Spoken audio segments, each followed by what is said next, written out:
안녕하십니까. 전기차 읽어주는 남자 전익남입니다. 네, 오늘도 테슬라 소식으로 여러분들 찾게 되었습니다. 테슬라 소식을 말씀드리기에 앞서서 모델 Y 매뉴얼 읽어드리기 시리즈 시작하도록 하겠습니다. 네, 제가 모델 Y 매뉴얼 읽어드리기 내용을 별도로 컨텐츠로 만든 경우들도 있고 다른 영상 만들면서 겸사겸사 말씀드린 것들도 있는데 이런 것들 다 합쳐보니까 어지간한 것들은 거의 다 말씀을 드린 것 같더라고요. 그래서 벌써 이 컨텐츠를 끝내야 되나 싶기는 한데 그래도 새로운 구독자분들, 새로운 시청자분들이 생기다 보니까 새롭게 모시다 보니까 제가 예전에 말씀드린 거에 대해서는 좀 알지 못하는 경우들이 있으니까 그래서 다시 한번 이런 것들 좀 말씀을 드릴까 합니다. 길게는 안 할 겁니다. 짧게. 네, 각설하고 본론으로 들어가도록 하겠습니다. 네, 오늘은 최대 주행 가능 거리 관련해가지고 말씀드릴까 하는데요.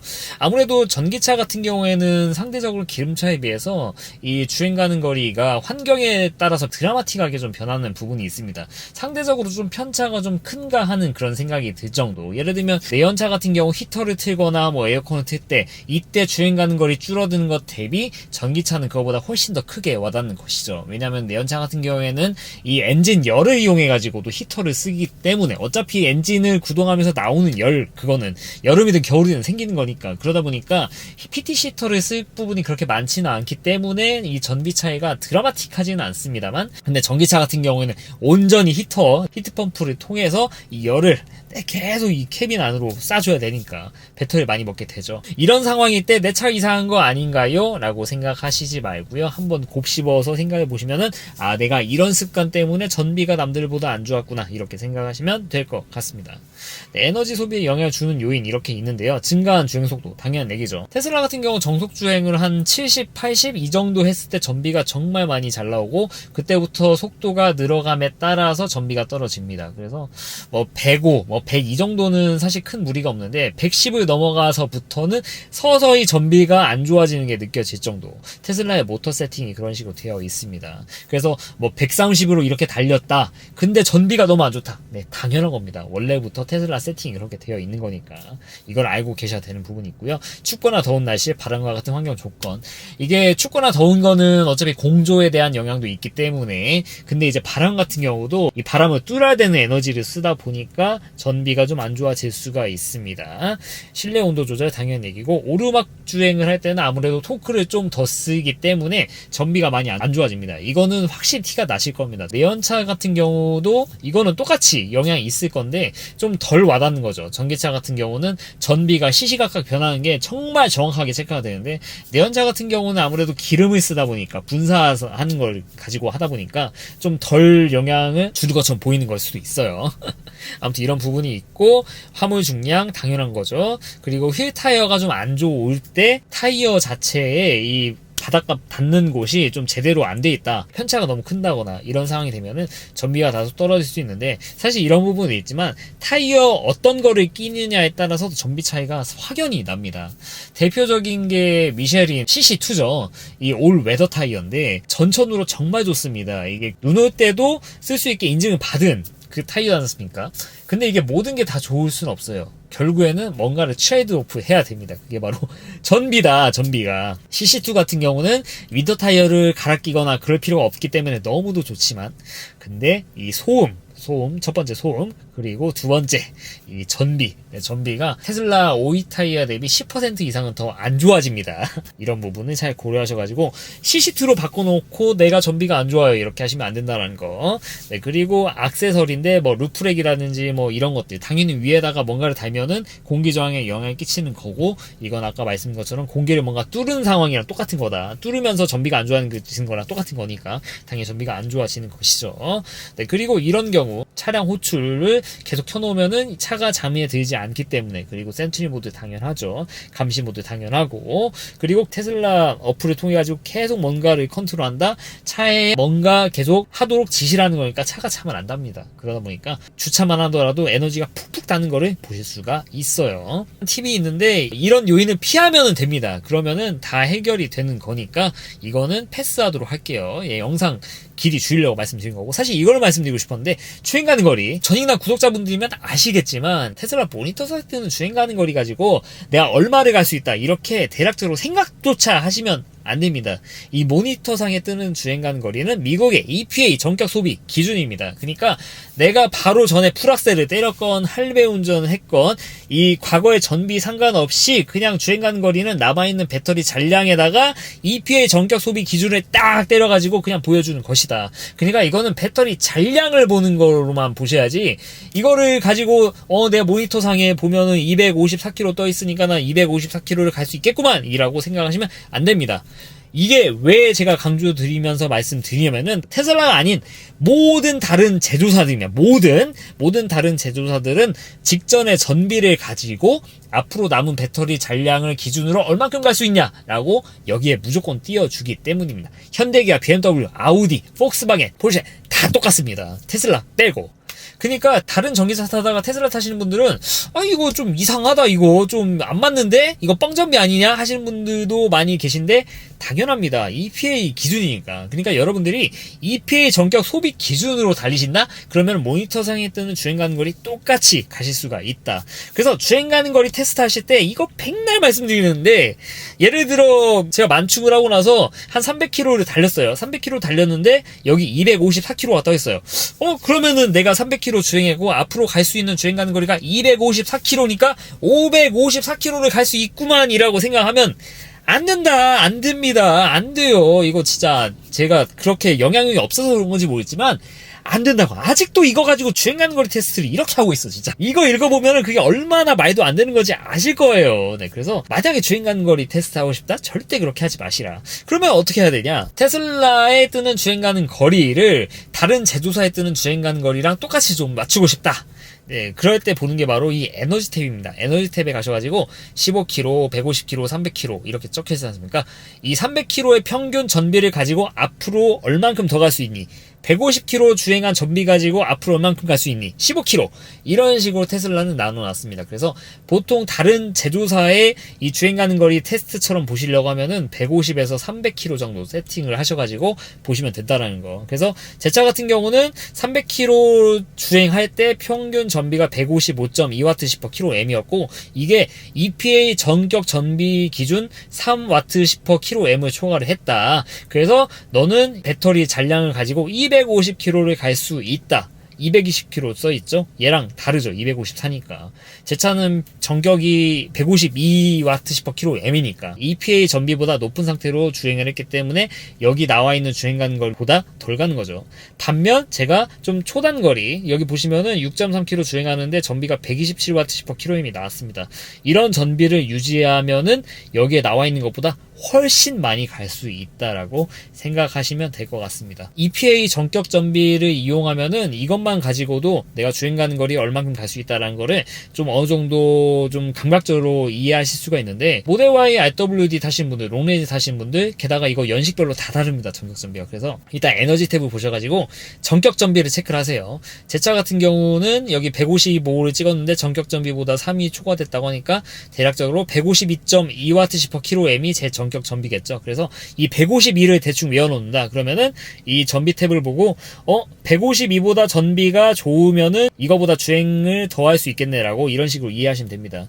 자, 보시면은 127로 달렸으니까 내가 이 정도 전비를 유지하게 되면은 254보다 더 가겠구나. 이거는 차종별로 연식별로 다 다르니까 각자 차에 맞는 EPA 전격 전비를 확인하시면은 이런 식으로 좀 써먹을 수 있다라는 거 좀 말씀을 드리고 싶습니다. 사실 이거 말씀드리고 싶었어요. 이거 자꾸 이거 가지고 남은 잔량을 막 이렇게 때려버리니까 제발 좀 안 그랬으면 좋겠습니다. 네, 오늘은 이거에 대해서 말씀을 간단하게 드리려고 했는데 좀 길게 말씀드린 것 같습니다. 그래도 테슬라를 처음 입문하신 분들에게 굉장히 좀 도움이 되는 내용이니까. 게다가 전기차 하면 주행 가는 거리 굉장히 중요하죠. 그래서 이 부분은 꼭 숙지를 하셔야 되겠다, 돼야 된다는 말씀을 드리고 싶어가지고 이렇게 좀 비중을 한 땅 해가지고 말씀드린 거니까 양해 좀 해주시면 감사하겠습니다. 네, 그리고 오늘 본격적으로 말씀드릴 테슬라 소식이죠. 바로 기가캐스팅 관련된 얘기인데요. 테슬라 기가캐스팅에 대해서는 대부분 다 아실 겁니다. 붕어빵 찍듯이 이렇게 만들어낸다라는 거. 이거 뭐 다 아시는 내용이고, 처음에 나왔을 땐 그거 어떻게 하냐 했는데 지금은 다른 제조사들 너도 나도 다 따라하고 있죠. 뭐 샤오미 같은 경우도 다 하고 있고. 근데 기가캐스팅 관련해서 말씀드리면은 사실 테슬라 같은 경우 기가캐스팅을 거의 창시자급이죠. 이 자동차 제조사들 사이에서는 기가캐스팅을 가장 먼저 썼고, 모델 Y부터 본격적으로 썼습니다. 후면이 기가 캐스팅이 들어가요. 근데 오해하지 마셔야 될 게 전면 기가 캐스팅은 지금은 생산을 하지 않고 있습니다. 모델 Y도 전면 기가 캐스팅 들어가는 거 아니냐? 아닙니다. 이것도 굉장히 제한적으로 들어갔는데요. 이 미국의 모델 Y AWD라고 트림을 별도로 판 적이 있습니다. 그 모델이 약간 좀 테스트카? 좀 그런 느낌인데, 이 모델 Y AWD에는 테슬라가 생산한 4680 배터리가 최초로 들어간 차기도 하고요. 그리고 전면 기가 캐스팅 들어갔습니다. 네, 그리고 여기 4680 배터리가 이 사이드 바디 개념이 처음으로 이렇게 들어간 건데, 그러니까 이 배터리 폐기에다가 의자를 붙여가지고 밑에서 위로 쑥 이렇게 낀 거 놓음으로써 이 제조에 어떻게 보면 혁신이라고 볼 수 있겠죠. 근데 제가 말씀드렸죠. 테스트카라고 이게 한 6개월인가 1년 정도 팔리고 단종이 됐습니다. 물론 그와 동시에 생산된 다른 모델 Y들은 전면 기가 캐스팅이 적용이 되지는 않았어요. 그 차들도 이 모델 Y AWD에만 적용이 됐습니다. 그래서 지금 모델 Y 타시는 분들, 그리고 우리나라에 있는 모델 Y를 타는 모든 분들은 다 전면 기가 캐스팅이 아닙니다. 네, 그래서 이거 오해하지 마시라 좀 말씀드리고 싶고, 근데 이 기가 캐스팅에 대해서 약간 좀 걱정하시는 분들이 많이 계세요. 어떤 걸 걱정하냐? 야, 이것이 하나라고 하면은 만약에 사고 나가지고 얘가 좀 휘었어, 얘가 좀 부서졌어, 그러면은 얘를 통짜로 갈아야 되는 거 아니냐? 얼마나 비싸겠냐? 그래서 이런 부분에 대해서 많이 걱정하신 것 같아요. 사실 저도 어느 정도 공감합니다. 뭐 다른 차들은 이거 하나 만드는데 정말 뭐 100개 정도의 부품 이렇게 다 용접 때려가지고 하다 보니까 좀 몇 개가 부서졌으면은 다시 똑같이 부품 받아가지고 용접하면 되지, 이런 식으로 접근이 가능하기 때문에. 근데 얘는 통짜가 얘가 하나 부품이니까 이런 게 불가능하지 않을까 했는데, 네, 그렇지 않다라는 얘기들이 나와가지고 좀 소개를 시켜드릴까 합니다. 새로운 보고서인 거 보니까 과거에는 없었던 보고서인 것 같습니다. 뭐 이런 내용들이 있는데, 자세한 거는 여기 나도 테슬라 앱에서 궁금하신 분들은 보시면 되고, 여기 링크 보면은 막 보고서 내용들도 있습니다. 핵심만 좀 말씀을 드리면은, 이 기가 캐스팅을 씀으로써 일단 원가 절감 되는 거, 이건 너무 당연한 얘기인데, 이게 두 번째가 사실 저는 좀 고려하지 못했던 부분이었던 것 같아요. 이 기가 캐스팅을 만들기 위해서 이 부품 자체 형상 이런 것들이 좀 덜 복잡한 상태로 만들어져야 된다라고 합니다. 생각해보면 붕어빵 찍듯이 이렇게 만들어야 되는데 정말 너무도 복잡해. 그러면 이거를 기가 캐스팅을 할 수 있겠습니까? 네, 굉장히 좀 어려운 부분이 있죠. 그러다 보니까 기가 캐스팅을 적용하기 위해서는 좀 이 부품 자체를 단순화할 필요가 있다. 그래서 모델 Y 리어에 들어가는 기가 캐스팅된 이 부품 자체가 그나마 돌출된 부분도 덜하고 이런 식으로 이미 처음부터 만들어졌다라고 해요. 그러다 보니까 이렇게 생각할 수 있다고 합니다. 이게 좀 손상이 돼가지고 일부를 좀 붙여야 돼요. 근데 처음에 기가 테스팅을 고려해서 만들어진 부품인 만큼 새롭게 뭔가를 따로 용접해서 붙이는 거, 수리할 때 말씀드린 거예요. 수리할 때 붙이는 부분이 굉장히 편해졌다, 이거 자체가. 이게 일단 첫 번째고요. 그리고 두 번째는 보통의 부품이 이게 한 100여 가지 부품으로 구성이 되어 있다고 말씀드렸습니까? 만약에 사고가 난다 그러면은 이 사고가 나서 찌그러진 부분, 부서진 부분만 고려할 게 아니라 멀쩡하게 보이는 것 같이 보이는 그것들도 틀어진다라고 합니다. 상대적으로 더 틀어진다고 해요. 왜냐? 이 100가지 부품을 붙이는데 어떻게 붙였겠습니까? 다 이거 용접으로 붙였지 않습니까?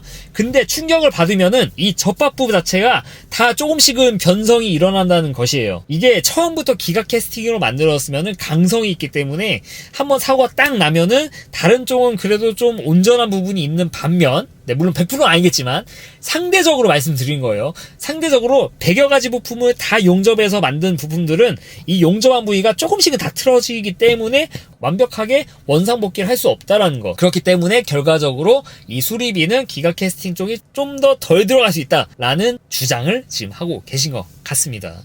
네, 그리고 이게 잘라서 붙일 수 있게 이런 부품 같은 것들도 나온다라고 합니다. 그러다 보니까 세간에 알려진 것처럼 기가 캐스팅으로 만들어진 이 후면 부품 부서지면은 못 고친다? 네, 절대 그렇지 않다라는 거 다 알고 계셨을 겁니다. 왜냐면은 지금 만약에 이게 불가능했다라고 하면은 전손 부활 모델 Y가 없을 거거든요. 근데 보시면 아시지 않습니까? 전손 부활 모델 Y 있어요.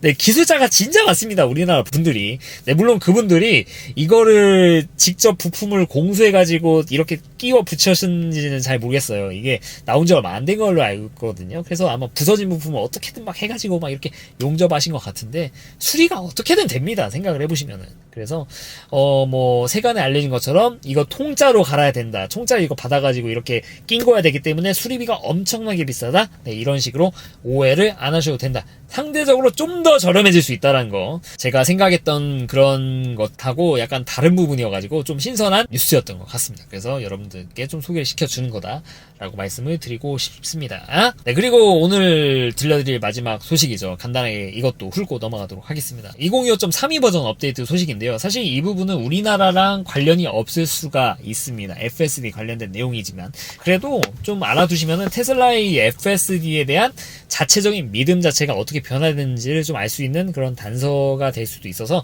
한번 좀 소개를 시켜드릴까 합니다. 네, 2025.32 버전 업데이트 된 것을 좀 뜯어보니까 좀 이런 내용이 생겼다라고 합니다.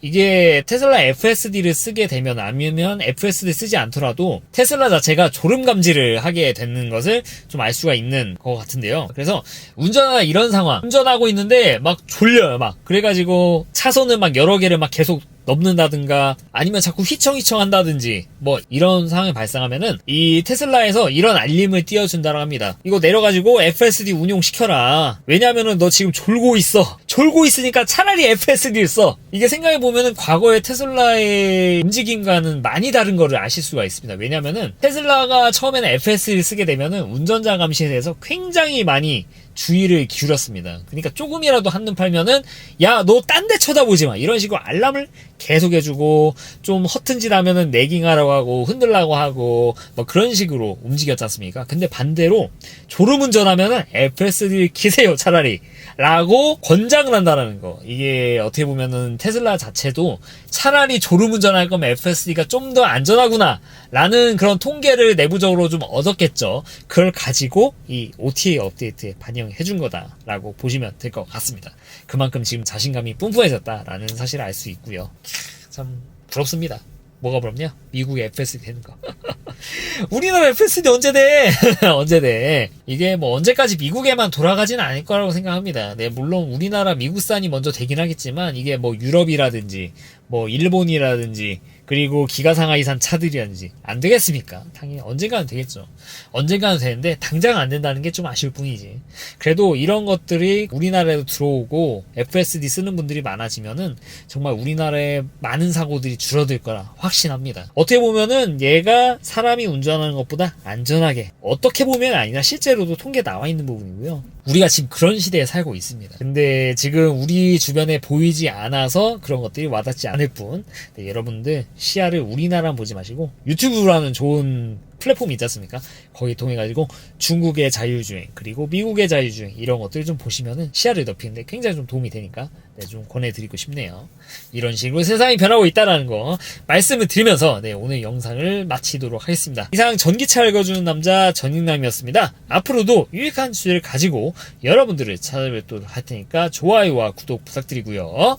테슬라를 구매하면 알리익스프레스를 통해서 완성한다라고 많이들 알고 계시죠? 근데 알리익스프레스에서 어떤 거를 사야 될지 모르겠다? 네, 그래서 전익남이 준비했습니다. 여기 링크를 클릭해서 들어가 보시면은 전익남이 엄선한 편집샵 이런 거라고 보시면 될 것 같습니다. 저라면 사는 거, 저가 실제로 산 것들 위주로 링크를 걸어뒀으니까 이 링크를 이용해서 네, 즐거운 쇼핑 하시길 네, 바라겠습니다. 긴 영상 시청해 주셔서 대단히 감사합니다.